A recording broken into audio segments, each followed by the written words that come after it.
오늘날 제가 주목하는 것은 우리 몸의 신경망입니다. 머리부터 발끝까지 연결된 이 정교한 시스템에 비해 많은 수행자들이 추상적인 개념에만 몰두하며 몸의 실제를 간과하는 것은 안타까운 현실입니다. 우리는 몸으로 수행하는 존재이기에 몸 안에서 벌어지는 모든 현상을 깨닫는 것이 중요합니다. 인간과 동물은 뇌에서 말단까지 신경으로 연결되어 있지만 우리는 어떤 세포가 기능하고 어떤 세포가 기능을 잃었는지 제대로 알지 못합니다. 뇌와 연결된 신경망을 통해 움직임을 감지하고 조절하며 부족한 부분을 알아차리도록 설계되었음에도 불구하고 말입니다. 깨달음으로 나아가는 여정은 배를 항해하는 것에 비유할 수 있습니다. 배의 모든 부분을 알아야 안전하게 항해할 수 있듯이 깨달음을 위해서는 우리 몸, 특히 의식의 근원인 뇌와 연결된 몸의 신경망에 대한 깊은 이해가 필수적입니다. 그러나 현실은 많은 수행자들이 몸에 대한 명확한 이해 없이 추상적인 이론에만 매달리고 있다는 것입니다. 텔레비전에서 젊은 스님들이 추상적인 불교 용어를 논하는 모습을 보았습니다. 젊음으로 인해 아직 활력이 넘치지만 중요한 신체 기능이 약화되는 것을 인지하지 못한 채 이론적인 논쟁만 벌이는 모습은 안타까웠습니다.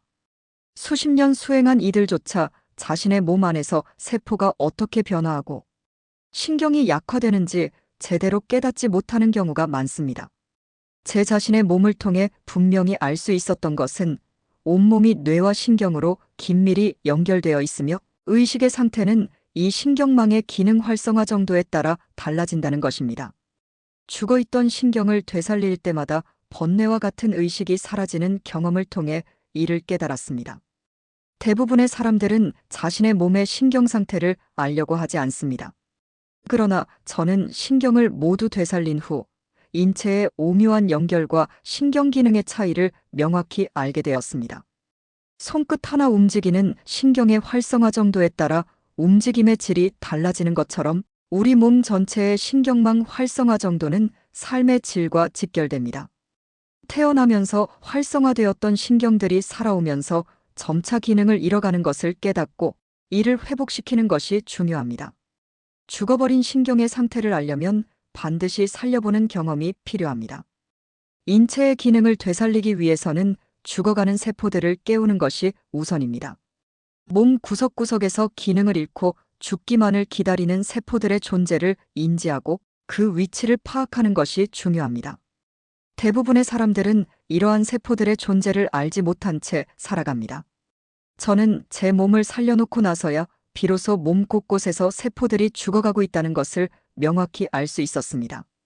이러한 죽어감은 단순히 노화 현상이 아니라 우리 몸의 기능을 저하시키고 고통을 유발하는 근본적인 문제입니다.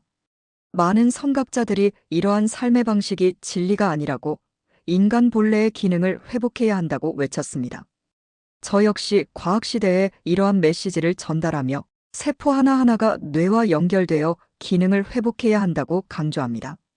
뇌에서 특정 부위에 의식을 보냈을 때 즉각적인 응답이 없다면 그 부위의 기능은 이미 쇠퇴한 것입니다. 손가락 움직임의 미묘한 차이, 발가락을 손가락처럼 움직일 수 있는지 여부 등을 통해 신경의 활성화 정도를 확인할 수 있습니다. 손가락과 발가락의 움직임에 대한 이해를 바탕으로 흉부의 움직임을 살펴보겠습니다.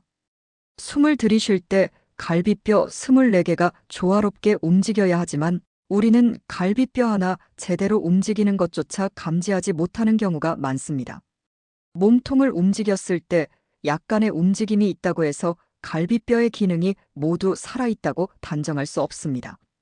24개의 갈비뼈 중 어느 부분이 살아있고 어느 부분이 죽어있는지 정확히 안다면 그는 부처와 다르지 않을 것입니다.